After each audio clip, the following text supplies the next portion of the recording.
Hello students, welcome to Eshwari Taniksha channel. So students, ಈ ವಿಡಿಯೋದಲ್ಲಿ ನಾವು doubts regarding MCC counselling and state ಕೌನ್ಸ್ಲಿಂಗನ್ನು ನೋಡೋಣ. ಸೊ ಸ್ಟೂಡೆಂಟ್ಸ್, ನೀವೇನಾದರೂ ಎರಡಲ್ಲೂ ಪಾರ್ಟಿಸಿಪೇಟ್ ಮಾಡ್ತಾ ಇದ್ದರೆ ಮತ್ತು ಏನಾದರೂ ಡೌಟ್ಸ್ ಇದ್ದರೆ ಈ ವಿಡಿಯೋವನ್ನು ನೋಡಿ. ಸೊ ನಾನು ಕಂಟಿನ್ಯೂಸ್ ಆಗಿ ಮೆಸೇಜಸ್ಸನ್ನು ನೋಡ್ತಾನೇ ಇದ್ದೆ, ನಿಮ್ಮ ಮೆಸೇಜಸ್ಸನ್ನು. Those who are participating in both state counselling as well as MCC counselling. So ಅದ್ರ ಬಗ್ಗೆ ಏನಾದರೂ ಡೌಟ್ ಇದ್ದರೆ you can watch this video. So students, before going in to the video, if you are new to our channel, you can subscribe the channel and also share these videos with your friends. So let us start the video now. So students, ಇಲ್ಲಿ candidate ಕೇಳಿದ್ದಾರೆ ಸೌಮ್ಯ ಅಂತ. Hi ಸೌಮ್ಯ ma'am, ಇಷ್ಟೆಲ್ಲ vacancies ಇದ್ದಾವಲ್ಲ, ಮತ್ತು ನಾನು choice ಫಿಲ್ಲಿಂಗಲ್ಲಿ ಇವೆಲ್ಲ ಕಾಲೇಜಸನ್ನು ಹಾಕಿದ್ದೆ, but why didn't I get allotted to any college? Is there any rule that only these many seats will be given to students in this particular round? Please reply ಅಂತ ಕೊಟ್ಟಿದ್ದಾರೆ. ಅದೇ ಥರ ಸಂಜನಾನು ಅದೇ ಥರ ಕ್ವೆಶನ್ ಕೇಳಿದ್ದಾರೆ, same doubt. Ma'am please reply. So ಮತ್ತು Niharika Antony, hi Niharika, same doubt ಅಂತ ಹೇಳಿದ್ದಾರೆ. ಸೊ ಸ್ಟೂಡೆಂಟ್ಸ್, ಇದು MCC ಕೌನ್ಸ್ಲಿಂಗಲ್ಲಿ ಸೊ ವೇಕೆನ್ಸಿ ಲಿಸ್ಟ್ ನೋಡಿದಾಗ more than 400 government seats vacancy ಇತ್ತು. ಸೊ ಅದಕ್ಕೆ ಈ ಕ್ವೆಶನ್ಸ್ ಕೇಳ್ತಾ ಇದ್ದೀರಾ. ಸೊ ಸ್ಟೂಡೆಂಟ್ಸ್, ಸೀಟ್ ಹೇಗೆ ಅಲಾಟ್ ಆಗುತ್ತೆ ಅಂತಂದರೆ, ಸೊ ನೀವು ಚಾಯ್ಸ್ ಫಿಲ್ಲಿಂಗ್ ಮಾಡಿರ್ತೀರ, ಬಟ್ ಸ್ಟಿಲ್ ನಿಮಗೆ ಸೀಟ್ ಅಲಾಟ್ ಆಗಿರಲ್ಲ. ಬಟ್ ವೇಕೆನ್ಸಿಯಲ್ಲಿ ನೀವು 400 ಸೀಟ್ಸ್ ವೇಕೆಂಟ್ ಇದೆ ಅಂತ ಬಂದಿತ್ತು. ಸೊ ಯೂಶ್ವಲಿ ಏನಾಗುತ್ತೆ ಅಂತಂದರೆ ಎಲ್ಲ ಸೀಟ್ಸೂ ಅಲಾಟ್ ಆಗುತ್ತೆ. ಸೊ ಕ್ಯಾಂಡಿಡೇಟ್ಸ್ ಯಾರೆಲ್ಲ ಪಾರ್ಟಿಸಿಪೇಟ್ ಮಾಡ್ತಾ ಇರ್ತಾರೋ ಫಸ್ಟ್ ರೌಂಡಲ್ಲಿ, ಎಲ್ಲ ಎಲಿಜಿಬಲ್ ಕ್ಯಾಂಡಿಡೇಟ್ಸ್ಗೆ ಎಲ್ಲ ಸೀಟೂ ಅಲಾಟ್ ಆಗಿರುತ್ತೆ. ಈ 400 ಸೀಟಿಗೆ ಏನು ಕಾಣಿಸ್ತಾ ಇದೆ ಸೆಕೆಂಡ್ ರೌಂಡ್ MCC ಕೌನ್ಸ್ಲಿಂಗಲ್ಲಿ, ಆ 400 ಸೀಟ್ಸು ಸಹ ಅಲಾಟ್ ಆಗಿರೋ ಸೀಟ್ಸೇನೆ. ಬಟ್ ಫಸ್ಟ್ ರೌಂಡಲ್ಲಿ ಏನು ಮಾಡಿರ್ತಾರೆ ಅಂತಂದರೆ ಫ್ರೀ ಎಕ್ಸಿಟ್ ಅಂತ ಇತ್ತು ಫಸ್ಟ್ ರೌಂಡ್ MCC ಕೌನ್ಸ್ಲಿಂಗಲ್ಲಿ. ಸೊ ಸ್ಟೂಡೆಂಟ್ಸು ಸೀಟನ್ನು ಬೇಡ ಅಂತ ಫ್ರೀ ಎಕ್ಸಿಟ್ ಮಾಡಿರ್ತಾರೆ. ಸೊ ಅವ್ರಿಗೆ ಅಲಾಟ್ ಆಗಿರೋ ಸೀಟು ಬೇಡ ಅಂತ ಏನು ಬಿಟ್ಟಿದ್ದಾರೋ ಫ್ರೀ ಎಕ್ಸಿಟಲ್ಲಿ, ಆ ಸೀಟ್ಸೇ ಈಗ ಕಾಣಿಸ್ತಾ ಇರೋದು 400 ಸೀಟ್ಸು. ಸೊ ಅದು ಎಲ್ಲ ಸೀಟು ಅಲಾಟ್ ಆಗೇ ಇರುತ್ತೆ. ಆ ಥರ ಏನು ರೂಲ್ಸ್ ಏನೂ ಇಲ್ಲ, ಬರೀ ಇಷ್ಟು ಸೀಟ್ ಅಲಾಟ್ ಮಾಡ್ತೀನಿ, ಇನ್ನು ಮಿಕ್ಕಿದ್ದು ನೆಕ್ಸ್ಟ್ ರೌಂಡು ಕೊಡ್ತೀನಿ, ಆ ಥರ ಏನೂ ಇಲ್ಲ. ಸೊ ಟೋಟಲ್ ಎಷ್ಟು ಸೀಟ್ಸ್ ಇದೆಯೋ ಎಲ್ಲ ಕ್ಯಾಂಡಿಡೇಟ್ಸ್ಗೆ ಅಲಾಟ್ ಆಗಿರುತ್ತೆ. ಬಟ್ ಫಸ್ಟ್ ರೌಂಡಲ್ಲಿ ಸ್ಟೂಡೆಂಟ್ಸು ಅಲಾಟ್ ಆಗಿರೋ ಸೀಟ್ನ ಬೇಡ ಅಂತ ಬಿಟ್ಟಿರ್ತಾರೆ. ಸೊ ಆ ಬಿಟ್ಟಿರೋ ಸೀಟು ಈಗ ಕಾಣಿಸ್ತಾ ಇದೆ ಸೆಕೆಂಡ್ ರೌಂಡಲ್ಲಿ. 400 ಸೀಟ್ ಏನಿದೆ ಅದು ಸ್ಟೂಡೆಂಟ್ಸ್ಗೆ ಅಲಾಟ್ ಆಗಿ ಬಿಟ್ಟಿರೋ seats. So I hope it is clear to you now. So next question ನೋಡೋಣ. ಶಿಲ್ಪಾ ಅನ್ನೋರು ಕೇಳಿದ್ದಾರೆ, ಹಾಯ್ ಶಿಲ್ಪಾ ಮ್ಯಾಮ್, ನಾನು MCCದಲ್ಲಿ ಸೆಕೆಂಡ್ ರೌಂಡ್ದಲ್ಲಿ ಫ್ರೆಶ್ ಆಗಿ ಪಾರ್ಟಿಸಿಪೇಟ್ ಮಾಡ್ಬೋದಾ, ಮತ್ತು KEAದಲ್ಲೂ ಸಹ ಪಾರ್ಟಿಸಿಪೇಟ್ ಮಾಡ್ಬೋದಾ, ಪ್ಲೀಸ್ ತಿಳಿಸಿ ಅಂತ ಹೇಳಿದ್ದಾರೆ. ಮತ್ತು next, ma'am I did option entry in both KEA second round and MCC second round for MBBS. What if I get seat allotted in both MCC and KA? As per the rules, we can't cancel the seat. So students, ಇದು ಭಾಳಷ್ಟು ಸ್ಟೂಡೆಂಟ್ಸ್ಗೆ ಇಂಥ doubts ಇದೆ. So clarification KA ಕಡೆಯಿಂದ ಅಂತೂ ಏನೂ ಇಲ್ಲ. So ನಾವು ಈ ಡೀಟೇಲಾಗಿ ಈ ವಿಡಿಯೋದಲ್ಲಿ ನೋಡೋಣ ಏನೆಲ್ಲ ಪಾಸಿಬಿಲಿಟೀಸ್ ಇದೆ ಅಂತ. ಸೊ ಸ್ಟೂಡೆಂಟ್ಸ್, ಬಿಫೋರ್ ದ್ಯಾಟ್ ಇದನ್ನು ತಿಳ್ಕೊಳ್ಳಿ. So second round counselling last date ಅಂದರೆ ಚಾಯ್ಸ್ ಫಿಲ್ಲಿಂಗ್ ಕರ್ನಾಟಕದಲ್ಲಿ ಆಪ್ಷನ್ ಎಂಟ್ರಿ ಇಲ್ಲಾಂದರೆ rearrangement of the options last date ಬಂದ್ಬಿಟ್ಟು 11th ಅಂತ ಇದೆ. ಸೊ ಇವತ್ತು ಕಾಷನ್ ಡೆಪಾಸಿಟ್ ಪೇ ಮಾಡಿರೋರು ಅದರಲ್ಲಿ 14th ಅಂತ ಇದೆ ಅಂತ ಹೇಳ್ತಾ ಇದ್ದಾರೆ. ಗೊತ್ತಿಲ್ಲ ಎಕ್ಸ್ಟೆಂಡ್ ಆಗುತ್ತಾ ಇಲ್ವಾ ಅಂತ. ಸೊ ನಾನು ಈ ವಿಡಿಯೋ ಮಾಡಿರೋವರೆಗೂ ಯಾವುದೇ ಒಫಿಷಿಯಲ್ ನೋಟಿಫಿಕೇಷನ್ ರಿಲೀಸ್ ಆಗಿಲ್ಲ. ಸೊ ಇವಾಗವರೆಗೂ ಲಾಸ್ಟ್ ಡೇಟ್ ಇರೋದು ಒಫಿಷಿಯಲ್ ಆಗಿ 11th of September. So 11th ನಿಮಗೆ ಆಪ್ಷನ್ ಎಂಟ್ರಿ ಮಾಡೋಕ್ಕೆ ಲಾಸ್ಟ್ ಡೇಟ್ ಆಗಿರುತ್ತೆ ಕರ್ನಾಟಕ ಕೌನ್ಸ್ಲಿಂಗಲ್ಲಿ. ಅದೇ ಥರ MCC ಕೌನ್ಸ್ಲಿಂಗಲ್ಲಿ ನೋಡಿ, choice filling for second round is being extended up to 11:55 PM of 11th September. So ನಾಳೆ ನೈಟು 11:55 PM ವರೆಗೂ ನಿಮಗೆ ಚಾಯ್ಸ್ ಫಿಲ್ಲಿಂಗ್ ಇರುತ್ತೆ. ಸೊ ಟೋಟಲಾಗಿ ಕರ್ನಾಟಕದಲ್ಲೂ ನಾಳೆನೇ ಲಾಸ್ಟ್ ಡೇಟ್ ಅಂತ ಇಟ್ಟಿದ್ದಾರೆ ಆಪ್ಷನ್ ಎಂಟ್ರಿಗೆ, ಮತ್ತು MCCನಲ್ಲೂ ನಾಳೆನೇ ಚಾಯ್ಸ್ ಫಿಲ್ಲಿಂಗ್ಗೆ ಲಾಸ್ಟ್ ಡೇಟ್ ಅಂತ ಇದೆ. ಸೊ ಇದನ್ನು ಇಟ್ಕೊಂಡು ನಾವು ಈಗ ನೋಡಬೇಕು ಏನು ಪಾಸಿಬಿಲಿಟೀಸ್ ಇದೆ ಅಂತ. ಸೊ ಈಗ ಒಂದೊಂದೇ ಆಪ್ಷನ್ಸನ್ನು ನೋಡೋಣ. ಸೊ ಸ್ಟೂಡೆಂಟ್ಸ್, ಈಗ ಫಸ್ಟ್ ಕ್ವೆಶನು, ರೌಂಡ್ 1 ಇನ್ ಕರ್ನಾಟಕ.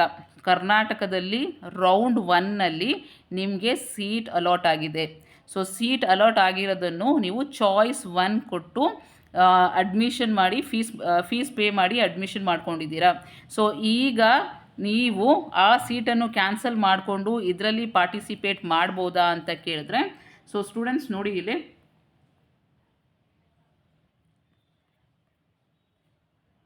ಸೊ KA ಬ್ರಾಷರಲ್ಲಿ ಕ್ಲಿಯರಾಗಿ ಏನು ಕೊಟ್ಟಿದ್ದಾರೆ ಅಂತಂದರೆ, if a candidate who has been allotted a seat in any discipline. So any discipline ಅಂತಂದರೆ it can be BDA, it can be MBBS in the first round and who has reported to the college wishes to surrender or cancel the seat before the last date notified for entry of options for the second round, the executive director shall deduce 5,000 as processing fee and 5,000 penalty and refund the remaining fees paid. So students, first ರೌಂಡಲ್ಲಿ seat ಸಿಕ್ಕಿದಾದಮೇಲೆ ನೀವು MBBS seat ಸಿಕ್ಕಿದೆ, ಕಾಲೇಜಲ್ಲಿ ಹೋಗಿ admission ಮಾಡ್ಕೊಂಡಿದ್ದೀರಾ.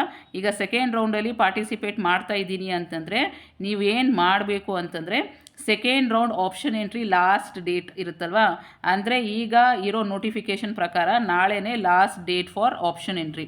So ನಾಳೆ ಒಳಗಾಗಿ ನೀವು ಸೀಟನ್ನು ಕ್ಯಾನ್ಸಲ್ ಮಾಡಿಕೊಂಡು ನೀವು MCCಯಲ್ಲಿ ಪಾರ್ಟಿಸಿಪೇಟ್ ಮಾಡ್ಕೋಬೇಕಾಗುತ್ತೆ. So students, it is very risky. ಯಾಕೆ ಅಂತಂದರೆ MCCಯಲ್ಲಿ ಸೆಕೆಂಡ್ ರೌಂಡ್ ರಿಸಲ್ಟ್ ಬರೋದೇ 13th. ಸೊ ಈಗ ನೀವು ಪಾರ್ಟಿಸಿಪೇಟ್ ಮಾಡ್ತಾ ಇರ್ತೀರ MCC ಕೌನ್ಸ್ಲಿಂಗಲ್ಲಿ, ನಿಮ್ಗೆ ಹೇಗೆ ಗೊತ್ತಾಗುತ್ತೆ ಸೀಟ್ ಅಲಾಟ್ ಆಗುತ್ತಾ ಇಲ್ವಾ ಅಂತ? ಸೊ ಸೀಟ್ ಅಲಾಟ್ ಆಗೋಕ್ಕಿಂತ ಮುಂಚೆನೇ ನೀವು ಸೀಟ್ ಕ್ಯಾನ್ಸಲ್ ಮಾಡಿಕೊಂಡು ಅಲ್ಲೋಗಿ ಅಲ್ಲೂ ಸೀಟ್ ಸಿಕ್ಕಿಲ್ಲ ಅಂದರೆ ಏನು ಮಾಡ್ತೀರಾ? ಈಗಾಗಲೇ ಫಸ್ಟ್ ರೌಂಡಲ್ಲಿ ಸೀಟ್ ಸಿಕ್ಕಿದೆ, ಆರಾಮಾಗಿ ಹೋಗಿ ಅಡ್ಮಿಷನ್ ತೊಗೊಂಡಿದ್ದೀರಾ. ಬಟ್ ಇಲ್ಲಿ ಕ್ಯಾನ್ಸಲ್ ಮಾಡಿಕೊಂಡು ಸೆಕೆಂಡ್ MCCಯಲ್ಲಿ ಹೋಗಿ ಅಲ್ಲೂ ಸೀಟ್ ಸಿಕ್ಕಿಲ್ಲ ಅಂದರೆ ಏನು ಮಾಡ್ತೀರಾ? So it is very risky. But still KA ಅವ್ರು ಏನಾದರೂ ಎಕ್ಸ್ಟೆಂಡ್ ಮಾಡಿದ್ರೆ, ಸೊ ಎಕ್ಸ್ಟೆಂಡ್ ಮಾಡೋ ಎಲ್ಲ ಲಕ್ಷಣ ಕಾಣಿಸ್ತಾ ಇದೆ. ಯಾಕೆಂದರೆ ಕಾಷನ್ ಡೆಪಾಸಿಟಲ್ಲಿ 14th ಇದೆ ಅನ್ನೋ ಥರ ಕೊಡ್ತಾ ಇದ್ದಾರೆ. ಸೊ ಅಕಸ್ಮಾತ್ ಏನಾದರೂ ಎಕ್ಸ್ಟೆಂಡ್ ಮಾಡಿದ್ರೆ, ಸೊ ನಿಮಗೆ 14th ಅಂತ ಏನಾದರೂ ಲಾಸ್ಟ್ ಡೇಟ್ ಇದ್ದರೆ, ಸೊ ಆವಾಗ ನೀವು ತೀರ್ಮಾನ ತೊಗೋಬೋದು. ಯಾಕೆ ಅಂತಂದರೆ MCCಯಲ್ಲಿ 13th ರಿಸಲ್ಟನ್ನು ಕೊಡ್ತಾರೆ. ಸೊ ಆವಾಗ ನಿಮಗೆ ಅಲ್ಲೇನಾದರೂ ಸೀಟ್ ಸಿಕ್ಕಿದ್ರೆ, ಸೊ ನೀವು ಇಲ್ಲಿ 10,000 ಪೆನಾಲ್ಟಿ ಕಟ್ಬಿಟ್ಟು ಸೀಟ್ ಕ್ಯಾನ್ಸಲ್ ಮಾಡಿಕೊಂಡು ಅಲ್ಲೋಗಿ ಜಾಯಿನ್ ಆಗ್ಬೋದು. So this is for option first ರೌಂಡಲ್ಲಿ ಸೀಟ್ ಸಿಕ್ಕು ಅಡ್ಮಿಷನ್ ಆಗಿರೋರಿಗೆ ಹೇಳ್ತಾ ಇದ್ದೀನಿ. ಸೊ ನೆಕ್ಸ್ಟ್ ಪಾಸಿಬಿಲಿಟಿ ಏನು ಅಂತಂದರೆ, ಕರ್ನಾಟಕದಲ್ಲಿ ಸೀಟ್ ಸಿಕ್ಕು ಚಾಯ್ಸ್ 2 ಮಾಡಿರೋರು, ಅಂದರೆ ಈಗ ಸೆಕೆಂಡ್ ರೌಂಡಲ್ಲಿ ಪಾರ್ಟಿಸಿಪೇಟ್ ಮಾಡ್ತಾ ಇರೋರು. ಸೊ ಅವ್ರಿಗೇನು ಕೊಟ್ಟಿದ್ದಾರೆ ನೋಡಿ, if a candidate who has been allotted a seat in any discipline in the first round or second round and who has reported to the college or not, ಅಂದರೆ seat ಸಿಕ್ಕಿದೆ first round ಅಥವಾ second ರೌಂಡಲ್ಲಿ, ನೀವು report ಮಾಡ್ಕೊಳ್ಳಿ ಇಲ್ಲ ಮಾಡದೇ ಇರಿ. Surrender the seat after the completion of second round. So second round complete ಆದಮೇಲೆ ನೀವು ಸೀಟನ್ನು ಕೊಟ್ಟರೆ, ಅಂದರೆ ಸೀಟನ್ನು ಸರೆಂಡರ್ ಮಾಡಿದ್ರೆ ಏನಾಗುತ್ತೆ ಅಂತಂದರೆ, shall forfeit the entire fees paid including 5,000 as processing fee and 5,000 penalty. ಅಂದರೆ ಇದು ಯಾರಿಗೆ ಹೇಳ್ತಾ ಇದ್ದಾರೆ ಅಂತಂದರೆ, ಸೆಕೆಂಡ್ ರೌಂಡ್ ಮುಗ್ದಾದ್ಮೇಲೆ ನೀವೇನಾದ್ರು ಸರೆಂಡರ್ ಮಾಡ್ತೀನಿ ಅಂತ ಹೋದರೆ, ಸೊ ನಿಮಗೆ 5,000 + 5,000 10,000 ಪೆನಾಲ್ಟಿ ಹೋಗುತ್ತೆ, ಪ್ಲಸ್ ನೀವು ಕಾಷನ್ ಡೆಪಾಸಿಟ್ ಏನು ಪೇ ಮಾಡಿದಿರೋ ಅದು ಹೋಗುತ್ತೆ, ಪ್ಲಸ್ ನೀವು ಫಸ್ಟ್ ಇಯರ್ ಫೀಸನ್ನು ಸಹ ಪೇ ಮಾಡಬೇಕಾಗುತ್ತೆ. ಆಮೇಲೆ the candidate who surrenders the seat allotted in the second round, the executive director shall forfeit the entire fees paid. So second ರೌಂಡಲ್ಲಿ ನಿಮಗೆ ಸೀಟ್ ಅಲಾಟ್ ಆಗುತ್ತೆ. ಈಗ KAದಲ್ಲಿ ಸೆಕೆಂಡ್ ರೌಂಡಲ್ಲಿ ಸೀಟ್ ಅಲಾಟ್ ಆಗುತ್ತೆ. ಸೊ ಸೀಟ್ ಅಲಾಟ್ ಆಗಿದ್ದನ್ನು ನೀವು ತಗೊಳ್ಳೇಬೇಕಾಗುತ್ತೆ. ಸೊ ತಗೊಂಡಿಲ್ಲ ಅಂತಂದರೆ ಮತ್ತೆ ನೀವು ಪೆನಾಲ್ಟಿ ಪೇ ಮಾಡಬೇಕಾಗುತ್ತೆ. ಸೊ ಸ್ಟೂಡೆಂಟ್ಸ್, ಈಗ ಡೇಟ್ ನೀವು ಇಂಪಾರ್ಟೆಂಟಾಗಿ ನೋಡ್ಕೋಬೇಕಾಗುತ್ತೆ. ಸೊ 14th ಕರ್ನಾಟಕದಲ್ಲಿ KA ಕೌನ್ಸ್ಲಿಂಗಲ್ಲಿ 14th ಲಾಸ್ಟ್ ಡೇಟ್ ಆಗಿದ್ದರೆ, ಆಪ್ಷನ್ ಎಂಟ್ರಿಗೆ 14th ಲಾಸ್ಟ್ ಡೇಟ್ ಆಗಿದ್ದರೆ ನೀವೇನು ಮಾಡಬೇಕು ಅಂತಂದರೆ, ನೀವು ಆವಾಗ ಆರಾಮಾಗಿ ಡಿಸಿಷನ್ ತೊಗೋಬೋದು. ಅಂದರೆ 13th MCC ರಿಸಲ್ಟ್ ಕೊಡ್ತಾರೆ. ಸೊ ಅದರಲ್ಲಿ ನಿಮಗೆ ಸೀಟ್ ಸಿಕ್ಕಿದ್ರೆ, MCCಯಲ್ಲಿ ನಿಮಗೆ ಸೀಟ್ ಸಿಕ್ಕಿದ್ರೆ ನೀವೇನು ಮಾಡ್ಬೋದು ಅಂತಂದರೆ, 14th ಮುಂಚೆ KAಗೆ ಹೋಗಿ ನಿಮ್ಮ ಸೀಟನ್ನು ಕ್ಯಾನ್ಸಲ್ ಮಾಡ್ಕೊಳ್ಳಿ. ಬರೀ 10,000 ಪೆನಾಲ್ಟಿ ಹೋಗುತ್ತೆ ಅಷ್ಟೇ. ಆಗ ನೀವು MCCಯಲ್ಲಿ ಹೋಗಿ ನೀವು ಅಡ್ಮಿಷನ್ ಮಾಡ್ಕೋಬೋದು. ಬಟ್ ಏನಾದರೂ KEA ಎಕ್ಸ್ಟೆಂಡ್ ಮಾಡಿಲ್ಲ ಅಂತಂದರೆ then it is going to be a problem. ಯಾಕೆ ಅಂತಂದರೆ ನಾಳೆನೇ ಲಾಸ್ಟ್ ಡೇಟ್ ಅಂದರೆ ನೀವು ಏನೂ ಡಿಸಿಷನ್ ತೊಗೊಳಕ್ಕಾಗಲ್ಲ. ಬಿಕಾಸ್ MCC ರಿಸಲ್ಟ್ ಬರೋದೇ 13th. ನಿಮಗೆ ಸೀಟ್ ಸಿಗುತ್ತಾ ಇಲ್ವಾ ಅಂತಲೇ ಗೊತ್ತಿಲ್ಲದೆ ನೀವು ಹೇಗೆ ಕ್ಯಾನ್ಸಲ್ ಮಾಡೋಕ್ಕಾಗುತ್ತೆ. So it is going to be a big problem.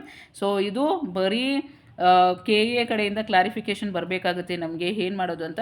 So ಯೂಶ್ವಲಾಗಿ extend ಆಗೋ ಎಲ್ಲ ಚಾನ್ಸಸ್ ಇದೆ.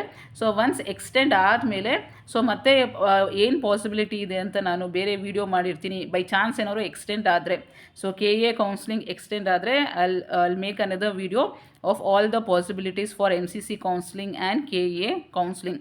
ಸೊ ಇವತ್ತಿನವರೆಗೂ ನೋಟಿಫಿಕೇಷನ್ ನೋಡೋದಾದರೆ ನಾಳೆ 11th ಏನಾದರೂ ಲಾಸ್ಟ್ ಡೇಟ್ ಆಗಿದ್ದರೆ it is going to be a problem. ಯಾಕೆ ಅಂತಂದರೆ ನಾಳೆ ಲಾಸ್ಟ್ ಡೇಟ್ ಆದಮೇಲೆ ನೀವು ಸೆಕೆಂಡ್ ರೌಂಡ್ ಸೀಟನ್ನು ಕ್ಯಾನ್ಸಲ್ ಮಾಡೋಕ್ಕೆ ಹೋದರೆ you have to pay penalty, caution deposit ಹೋಗುತ್ತೆ ಮತ್ತು ಫಸ್ಟ್ ಇಯರ್ ಫೀಸು ಸಹ ಹೋಗುತ್ತೆ ಆವಾಗ. ಬಟ್ MCCಯಿಂದ ನಿಮಗೇನೂ ಪ್ರಾಬ್ಲಮ್ ಇಲ್ಲ. ಯಾಕೆ ಅಂತಂದರೆ MCC rules are very clear. So MCCಯಲ್ಲಿ ಏನು ಹೇಳಿದ್ದಾರೆ ಅಂತಂದರೆ ನಿಮಗೆ MCCಯಲ್ಲಿ ಸೀಟ್ ಅಲಾಟ್ ಆಗುತ್ತೆ ಅಂತ ಅಂದ್ಕೊಳ್ಳಿ, ನಿಮಗೆ ಬೇಡ ಅಂತ ಬಿಟ್ಟರೇನೂ ಸಹ ಬರೀ ನೀವು ಡೆಪಾಸಿಟ್ ಅಮೌಂಟ್ ಏನು ಮಾಡಿರ್ತೀರಾ, ಸೊ ಲೈಕ್ SC ST 5500 ಮತ್ತು ಜನರಲ್ ಮೆರಿಟ್ ಅವರು 11,000 ಪೇ ಮಾಡಿರ್ತೀರಾ. ಸೊ ಆ ಡೆಪಾಸಿಟ್ ಮನಿ ಹೋಗುತ್ತಷ್ಟೇ. ಬಟ್ ಇಲ್ಲಿ KEAದಲ್ಲಿ ಹ್ಯೂಜ್ ಅಮೌಂಟು ಲಾಸ್ ಆಗುತ್ತೆ. ಸೊ ಅದಕ್ಕೆ let's wait whether they are going to extend the second round option entry or not. So most probably they are going to extend antane ansute. Once it is extended, so once again we will see all possibilities. So I hope it is clear to you now. I'll meet you in the next video, students. All the very best.